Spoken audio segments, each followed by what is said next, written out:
Olá, meu amado irmão, minha amada irmã em Cristo Jesus, tudo bem? O arrebatamento não ocorreu, razão pela qual estamos aqui mais uma vez para aprendermos juntos a palavra do nosso Deus. E, meu amado, este trimestre está prometendo, viu? Este trimestre o caldo é grosso e a chapa vai esquentar. Se você não é inscrito no canal, se inscreva no canal, aperte o sino das notificações para o YouTube te enviar a notificação quando colocarmos as nossas videoaulas aqui.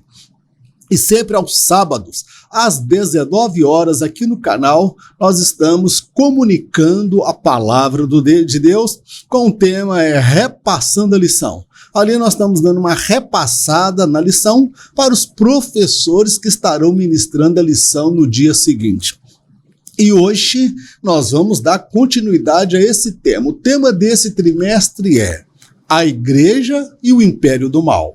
Como viver neste mundo dominado pelo espírito da Babilônia.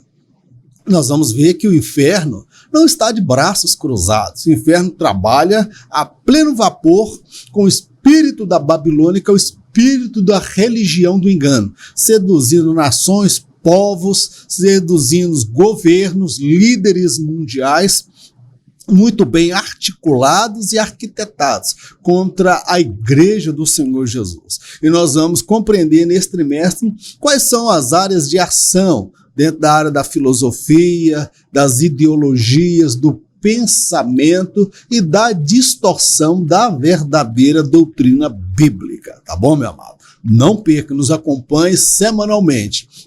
E dando continuidade, hoje nós vamos estudar a lição de número 3, o perigo do ensino progressista. A leitura bíblica encontra-se no livro de 2ª Carta a Timóteo, capítulo 3, versos 1 ao 9. Sabe, porém, isto, que nos últimos dias sobrevirão tempos trabalhosos, porque haverá amantes de si mesmos, avarentos, presunçosos, soberbos, blasfemos, desobedientes a pais e mães, ingratos, profanos, sem afeto natural, irreconciliáveis, caluniadores, incontinentes, cruéis, sem amor para com os bons, traidores, obstinados, orgulhosos, mais amigos dos deleites do que amigos de Deus, tendo aparência de piedade, mas negando a eficácia dela. Destes, afasta-te, porque deste número são os que se introduzem pelas casas e levam cativas mulheres nécias, carregadas de pecados, levadas de várias concupiscências, que aprendem sempre e nunca podem chegar ao conhecimento da verdade. E como Janes e Jambres resistiram a Moisés, assim também estes resistem à verdade, sendo homens corruptos de entendimento e réprobos quanto à fé. Não irão, porém, avante, porque a todos será manifesto o seu desvario, como também o foi o daqueles. Bem, meu querido irmão, minha querida irmã, na lição de hoje nós vamos compreender os perigos da teologia progressista, tá bem, minha amada? Por teologia ou ensino progressista, compreende todo o ensino ou doutrina que distancia o homem do verdadeiro sentido das Sagradas Escrituras. Ou seja, o que o escritor disse não é exatamente daquela forma que ele queria dizer. Então busca-se dar uma nova leitura, uma nova interpretação, um ensinamento desprovido da exegese, da hermenêutica, tá bem? Dentro dos padrões, fora dos princípios estabelecidos, fora da ortodoxia. Esta corrente teológica questiona, por exemplo, os atributos incomunicáveis de Deus. Para eles, Deus não é onipotente, Deus não é onipresente, onisciente, tampouco têm a presciência. Eles vão questionar os atributos de Deus, alegando que Deus não é onisciente ou presciente, uma vez que Adão e Eva pecaram no jardim do Éden e Deus foi pego de surpresa, e desde então Deus não sabe mais o que fazer com o homem. Pô, tem hora que manda um dilúvio para destruir tudo e recomeçar. É um Deus impotente, é um Deus incompetente dentro desse ensino teológico progressista. Para eles também, a questão do céu, o inferno, os anjos, os demônios, o batismo no Espírito Santo e a concepção virginal de Maria e tantos outros sobrenaturais na Bíblia não passam de mitos, invenção humana. Os conceitos bíblicos aceitos de comportamento ético, moral, santidade, são, dentro dessa visão progressista, são preceitos humanos e não divinos. Então, para contrapor toda esta heresia, esta aberração e essa distorção, a igreja precisa voltar a pregar o evangelho cristocêntrico e reafirmar a necessidade de santificação daqueles que desejam morar no céu. É sobre isto e um pouco mais que nós estaremos falando na lição de hoje. A descaracterização do cristianismo. O que nós estamos testemunhando nos nossos dias, irmãos, é um evangelho totalmente destituído da essência. Não é um evangelho cristocêntrico. Paulo ele chega a afirmar: se alguém vos anunciar um evangelho diferente do que nós temos ensinado a vocês, ainda que seja um anjo, seja considerado anátema. Então nós vemos um evangelho destituído da santidade, destituído da ortodoxia cristã, das doutrinas bíblicas, um evangelho destituído do comportamento moral, ético, da santidade, um evangelho destituído da mudança de vida. É um evangelho do homem, é um evangelho antropocêntrico e não o evangelho de Jesus, que é o evangelho cristocêntrico. A deterioração moral. À medida que a volta de Jesus se aproxima, a humanidade mergulha cada vez mais nas trevas, e o resultado disto é a podridão moral generalizada. Os ataques internos à fé cristã visam depreciar as doutrinas bíblicas e relativizar as verdades absolutas de Deus. O objetivo é fazer com que as pessoas desacreditem acerca da eficácia das Escrituras e tirar-lhes a única possibilidade de perdão e salvação oferecidas por Deus. O que nós estamos testemunhando aí, meu irmão, é a total deterioração da sociedade. Então, à medida que a volta de Jesus se aproxima, nós vamos nos deparar com a devassidão e a podridão moral. Jesus disse que, por aumentar a iniquidade, o amor de muitos esfriaria. Então, o que nós vemos nos nossos dias? Crianças de 1 mês, bebê, sendo estuprado, abusado sexualmente, criança sendo estuprada, abusada sexualmente pelo próprio avô, pelo pai, pelo tio, por parentes, pessoas próximas. O aumento do aborto, o aumento da criminalidade, o aumento da violência. Então nós vemos que tudo isso, a humanidade está mergulhando nas trevas, numa podridão moral nunca vista antes, generalizada. Então nós vemos que a igreja, ela sofre ataques internos e externos. E esses ataques aqui, eles são ataques internos à fé cristã, que eles visam o quê? Desqualificar, desacreditar e relativizar as doutrinas bíblicas e a verdade absoluta de Deus. Quando Deus diz para Adão: no dia que você pecar, você vai morrer. Aí o diabo veio: não foi bem assim o que Deus quis dizer. Deus sabe que vocês, quando comerem dessa fruta, vocês serão como Deus. Então o diabo vem desacreditar, reinterpretar, ele vai relativizar a palavra de Deus, tá certo, querido? Então o objetivo é fazer com que as pessoas desacreditem acerca da eficácia das Escrituras, da sua atualidade, da sua veracidade, e desta forma ele estará tirando, roubando dessas pessoas a única possibilidade que elas teriam de se arrepender e de receber a salvação oferecida por Deus. Então, o objetivo é desqualificar as Escrituras. A erosão da ortodoxia. Os progressistas visam desqualificar a ortodoxia cristã. Seus argumentos são baseados na lógica e na pseudociência. Este movimento intenta rebaixar as Escrituras às obras de escritores comunistas como Marx, Friedrich Engels, Allan Kardec, Augusto Comte e tantos outros. Para eles, o sobrenatural da Bíblia não passa de fábulas e mitos. Os valores morais nela contidos não passam de preceitos humanos. O Deus das Escrituras não é o único Deus. Segundo eles, há vários outros deuses que precisam ser respeitados. Meu querido, precisa muito mais fé para acreditar nessa aberração do que para acreditar na palavra de Deus. Então, o que nós vemos aqui é a deterioração, a erosão da ortodoxia. O que esse movimento? Nós vamos entender o seguinte: quando Satanás se apresentou para Jesus ali para tentá-lo, o que Satanás fez? Ele usou o texto bíblico. Se és filho de Deus, ordena que essas pedras se transformem em pães.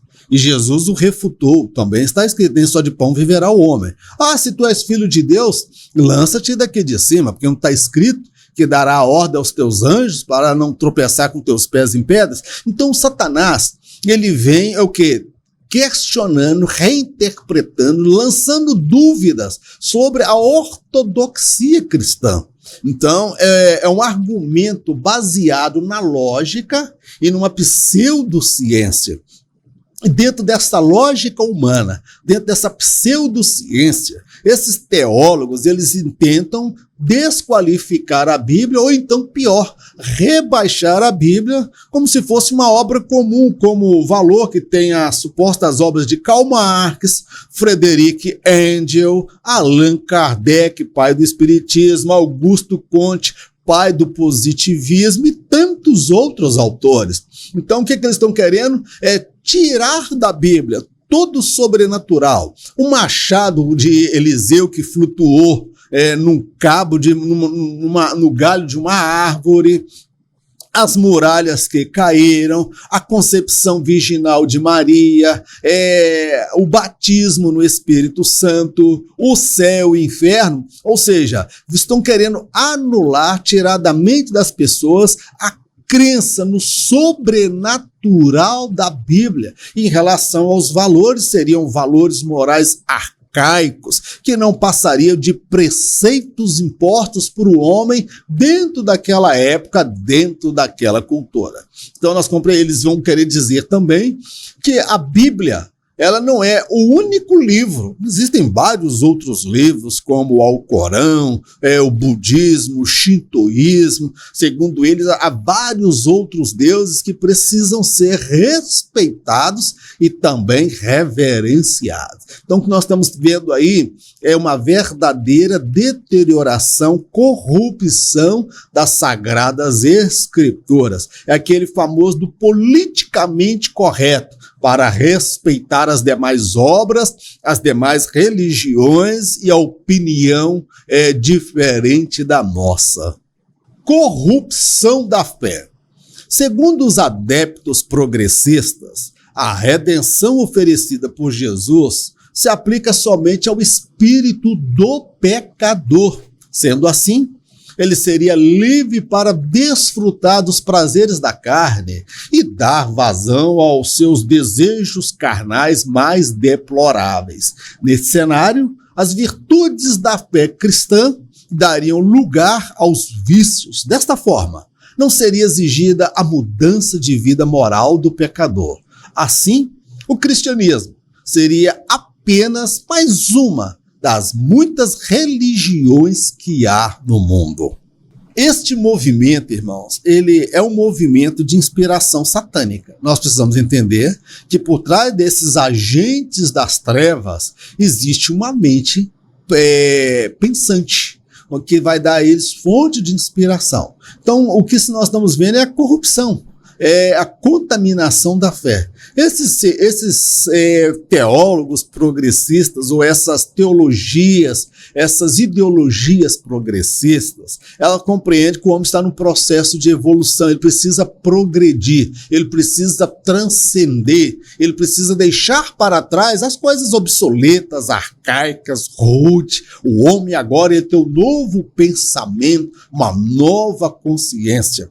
A redenção oferecida por Jesus seria somente aplicável ao espírito do pecador. Ou seja, o seu serviço cristão se limitaria ao culto. E fora do culto, fora da igreja, ele seria livre para dar vazão aos seus desejos, não negar a si nenhum desejo, nenhum prazer, dar lugar a todos os seus vícios, aos impulsos da sua carnalidade, aos seus desejos bestiais. Então, pode pegar criança, homem com homem, mulher com mulher, homem com animal, porque a redenção, ela se aplica apenas para o espírito do homem, e a carne pode ser usada para o prazer. Então, dentro deste cenário, as virtudes cristãs como pureza sexual, fidelidade no casamento, honestidade, retidão, integridade moral, separar-se do mundo, elas viram motivos de chacota, porque não é exigido das pessoas uma mudança moral. Ele pode participar da igreja, ser membro da igreja, independente do seu comportamento. Dentro desse modelo, o cristianismo, então, seria o quê? Apenas mais uma religião. Não fala de comportamento moral, não fala de renúncia de pecado. Não existe o céu, não existe o inferno. Então, por que eu vou me negar todos os prazeres nesta vida? As teorias progressistas. Nós vamos nos deparar agora com alguns conceitos desses pensadores que vêm distorcendo. O progressista, irmão, é todo o ensino que desvia o homem da verdadeira doutrina bíblica. É o que Paulo vai falar de doutrina de demônios, tá certo, querido? Doutrinas de demônios. Muitos apostatarão da fé por darem crédito à doutrina de demônios. Sobre isso que nós vamos falar nesta lição. Desconstrução da Bíblia. Os progressistas enaltecem a evolução da capacidade intelectual e moral do homem. Conforme pensam, à medida que este evolui, as doutrinas cristãs tornam-se cada vez mais obsoletas. Conforme acreditam, as doutrinas do pecado acerca da salvação precisam ser reinterpretadas e adaptadas ao homem. Estas ideologias geram crentes egocêntricos, amantes dos prazeres, materialistas e inimigos de Deus. O que nós podemos falar aqui dessa desconstrução da Bíblia?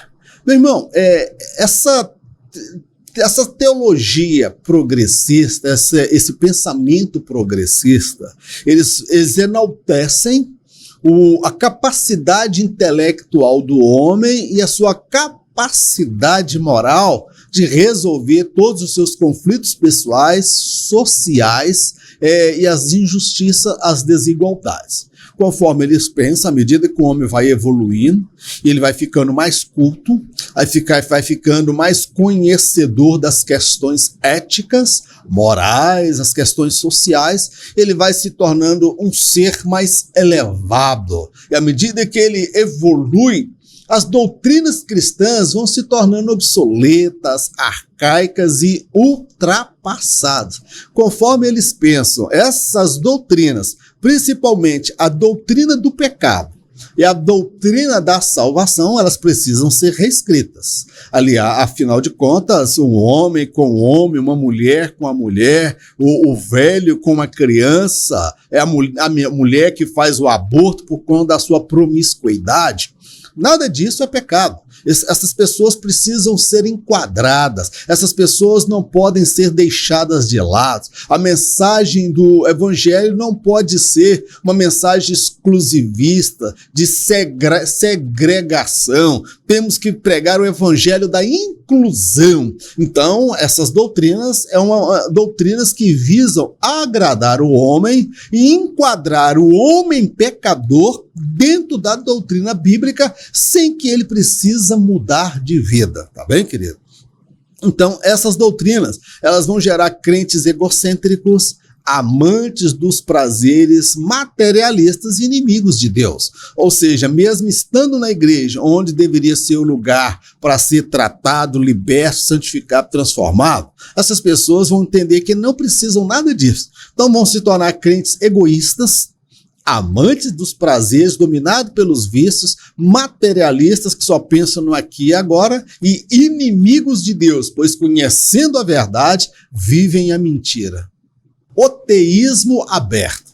Trata-se de uma corrente teológica que nega os atributos de Deus como onipresença, onipotência, onisciência e presciência.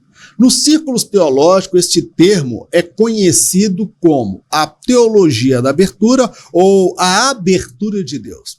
Esta corrente centraliza-se nas ações humanas e não mais nos atos da soberania de Deus. Sendo assim, a história está restrita à vontade do homem e não de Deus. A queda do casal seria a prova de que o Criador foi pego de surpresa e, desde então, teria perdido todo o controle da situação. Quanto besteirol e quantas barbaridades, né? O teísmo aberto, ele apregoa que Deus não é tão onipotente, onisciente, onipotente, presciente e na verdade, eles questionam os atributos incomunicáveis de Deus. Onde eles se baseiam, por exemplo, a incapacidade deles de interpretar, explicar o porquê da razão do mal, o porquê o justo sofre. Como eles não conseguem explicar, eles não conseguem entender os atributos da divindade e os atos da soberania de Deus, eles vão afirmar que este Deus revelado na Bíblia não pode ser onipresente, não pode não ter a presciência, porque, afinal de contas, a queda de Adão parece ter frustrado os seus planos. Eles retratam um Deus fraco, um Deus impotente, um Deus incompetente, que perdeu o controle da história, perdeu o controle sobre o homem.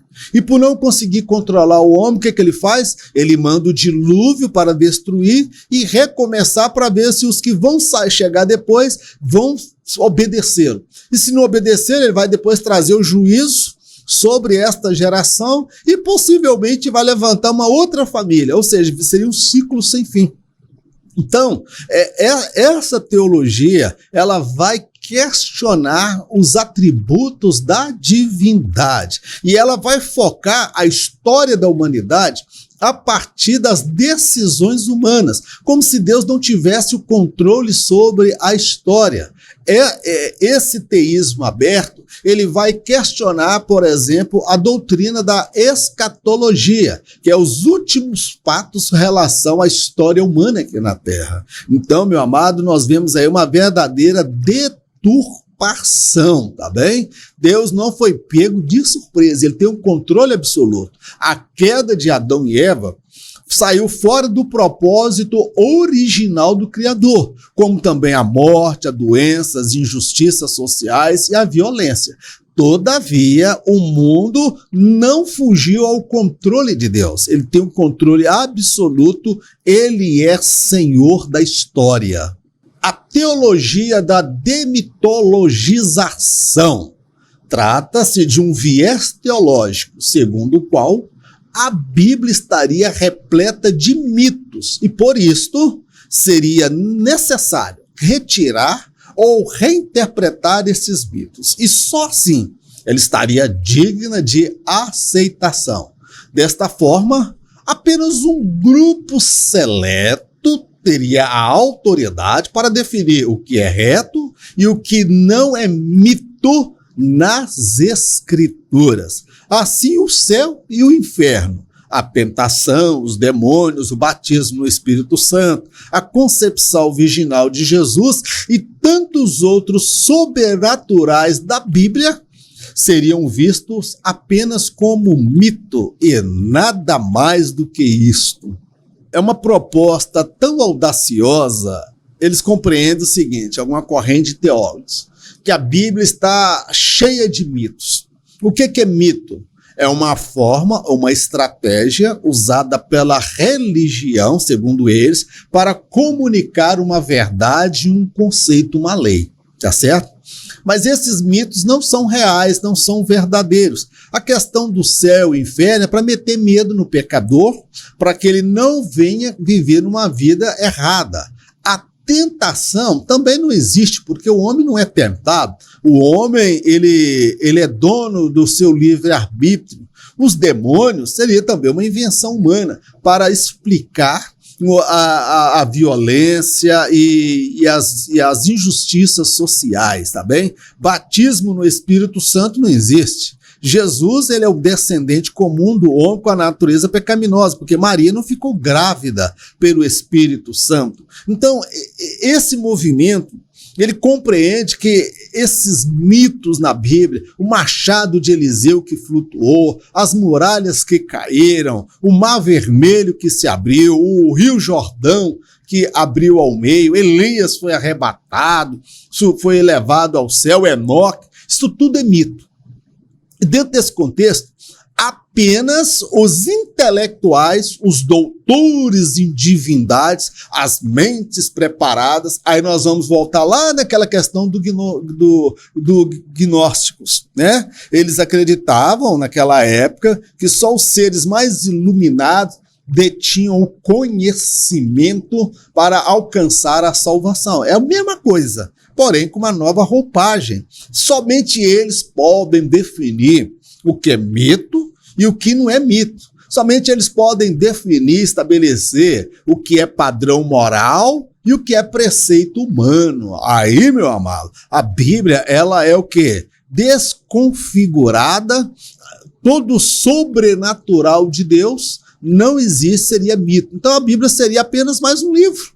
Um livrozinho de fábulas, de mitos, de mitologia, como tem a mitologia grega, que aqueles deuses, aquelas pessoas eram tipificadas em pessoas, determinadas situações, para comunicar uma verdade. Meu irmão, quanta balela e quanto besteirol. O homem que se acha intelectual acaba sendo, na verdade, um ignorante e um asno espiritual. Refutando o ensino progressista.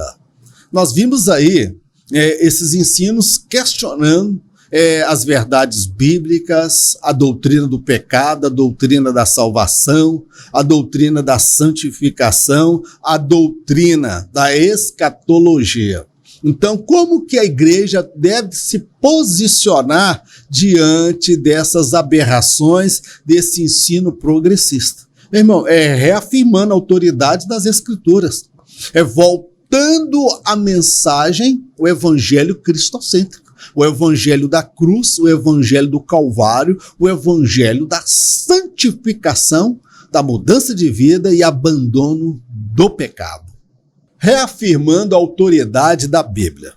É preciso ter em mente que as ideologias humanas são temporárias, isto é, elas mudam de tempos em tempos e voltam com outras roupagens. Mas não é assim com as Escrituras. Elas são imutáveis, inerrantes, infalíveis, eternas, perfeitas e completas.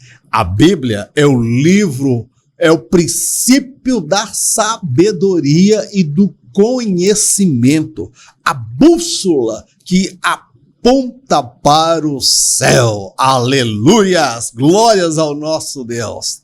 Meu querido, como a igreja vai lidar com esse ensino progressista que não tem fundamento bíblico? Meu irmão, primeira coisa, a gente precisa entender que as ideologias humanas, elas são temporárias. Ela dura um período, depois se perde e depois elas reaparecem com uma nova roupagem.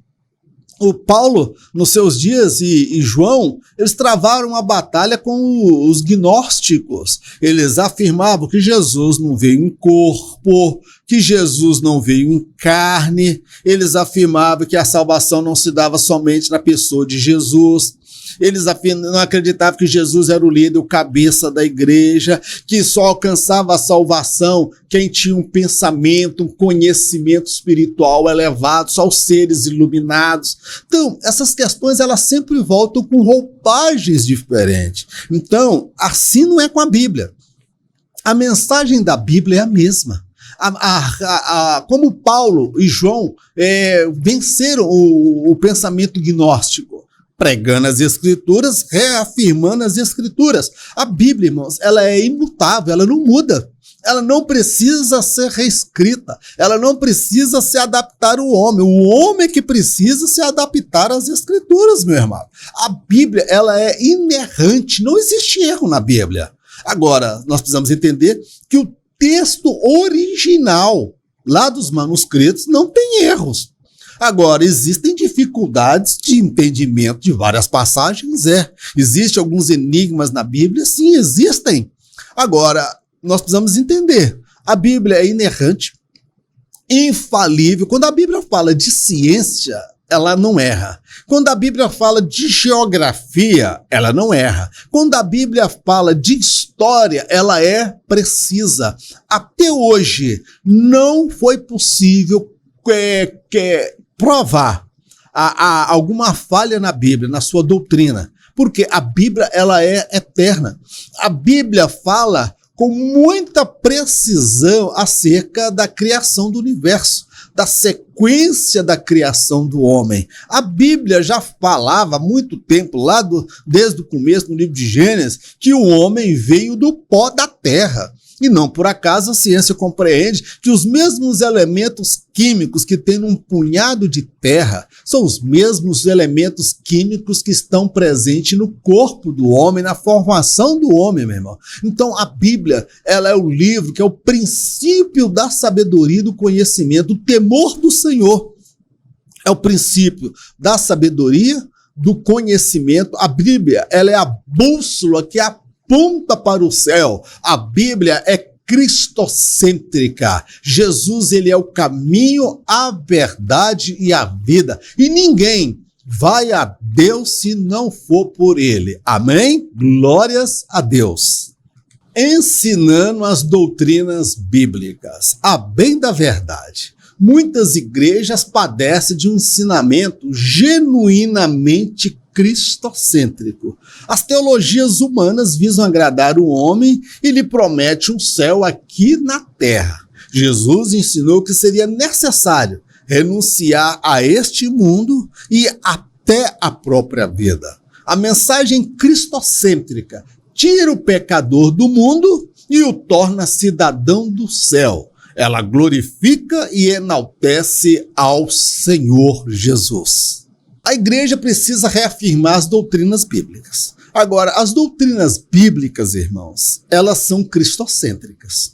O problema é quando a igreja fica atrás de oba-oba, atrás de inovação, atrás de invenções, atrás de gente que parece que descobriu a pólvora. Gente, estava todo mundo pensando errado, todo mundo interpretando errado. Agora eu entendi, depois de mais de 2000 anos, eu entendi agora esse texto, não é essa interpretação, não é essa ortodoxia que vocês estão vendo aí, não. As teologias humanas, irmãos, elas são de inspiração humana e de inspiração satânica. As teologias bíblicas, elas são de inspiração divina. As teologias humanas prometem o céu aqui na terra, faz o homem desejar a terra e não faz o homem querer ir ao céu. E Jesus pregou justamente o contrário. Jesus não disse que aqui seria um pedaço do céu. Ele disse, no mundo vocês terão lutas e aflição.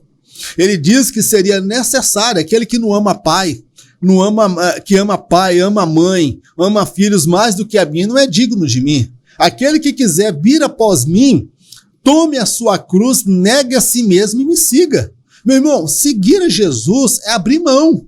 Seguir a Jesus é renunciar o seu desejo, às vezes o seu sonho, os seus ideais, a sua vontade, aquilo que você queria.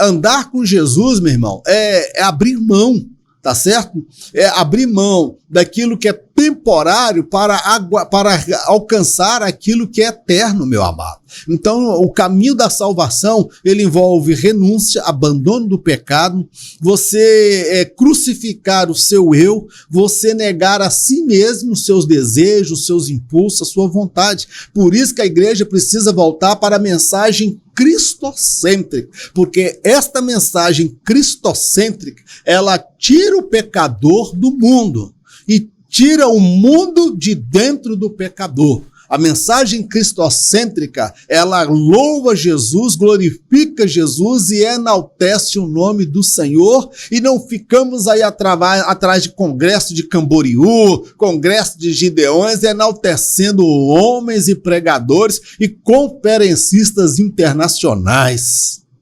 enfatizando a santificação.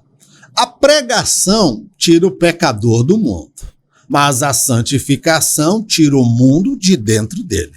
A conversão é um ponto de partida, onde muitos chegam desajustados e em processo de libertação.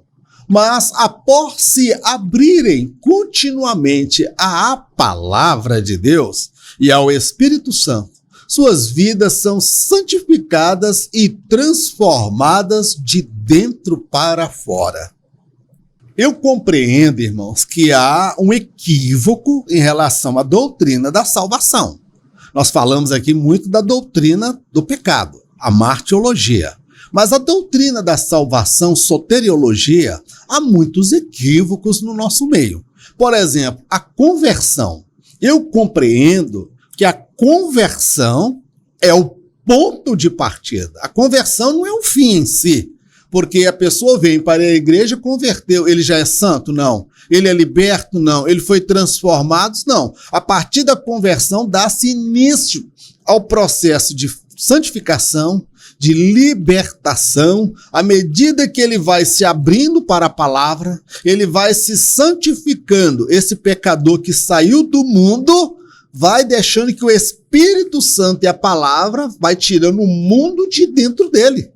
Eu olho para trás, eu aceitei Jesus em 1993, lá se vão 30 anos. Meu irmão, eu não cheguei pronto. Eu cheguei cheio de problemas, cheio de vícios, cheio de comportamentos equivocados, e a cada dia eu estou passando por uma libertação, não estou liberto. Então, meu amado, após a conversão, existe o processo de libertação, de transformação e santificação. É por isso que Jesus fala que daquele dia muitos dirão: Senhor, no teu nome nós curamos, no teu nome nós profetizamos, no teu nome nós expulsamos demônio. Ele falou: olha, apartai de mim, vós que praticais a iniquidade. Então, não basta iniciar a caminhada cristã, não basta dar início ao processo de conversão. A conversão é um ponto de partida. Não tem ninguém garantido e assegurado. Paulo vai dizer: ora, aquele que julga estar de pé, cuide para que não caia. Ele vai dizer: seguir com todos a paz e a santificação, sem a qual ninguém verá o Senhor. Então, após a conversão, dá-se início ao processo de santificação, onde a pessoa é todo desajustado, todo atrapalhado, problemático, com vícios e inclinações. O Espírito Santo vai trabalhando, ele vai se abrindo, a palavra vai limpando, vai purificando, vai lapidando. Daí a pouco ele é um ser transformado, lavado, remido, enxaguado, ensaboado no sangue de Jesus Cristo. Tá bom, meu querido? Meu irmão, é muita informação, é muita coisa para passar para você. Estamos encerrando aqui a nossa ministração. A minha oração é que o Espírito Santo venha completar na sua mente aquilo que eu não consegui em virtude das minhas limitações. Amém, querido? Vamos orar? Senhor, nós te agradecemos por mais esta oportunidade de meditarmos na tua palavra e aprendermos com o teu Espírito. Ensina-nos, ó Pai, reafirmar as doutrinas bíblicas, reafirmar o valor das Escrituras, que é infalível, inerrável, ela é eterna, imutável, verdadeira, fiel. Meu Deus, ela é a mente do Senhor revelada ao homem. Pai, nós te agradecemos. Meu Deus, santifica as nossas vidas, pois quando convertemos, ó Pai, nós iniciamos a caminhada rumo ao céu e todos nós estamos no processo de libertação e de santificação. Ajuda-nos, ó Pai, a chegar ao céu. Nós te oramos agradecidos no nome do Senhor Jesus. Que o grande amor de Deus, a graça do nosso Senhor e Salvador Jesus Cristo, e as doces consolações do Espírito Santo de Deus, seja com todo o povo de Deus, não somente hoje, mas para todo sempre. Em nome de Jesus, amém. Fique na paz e até a próxima oportunidade, se Deus assim nos conceder. E em caso de arrebatamento, já vou avisando, eu não estarei aqui para ministrar a próxima lição. Mas fica tranquilo, que em caso de arrebatamento, nem eu e nem você estaremos aqui. Fique na paz, Deus te abençoe, em nome de Jesus. Amém.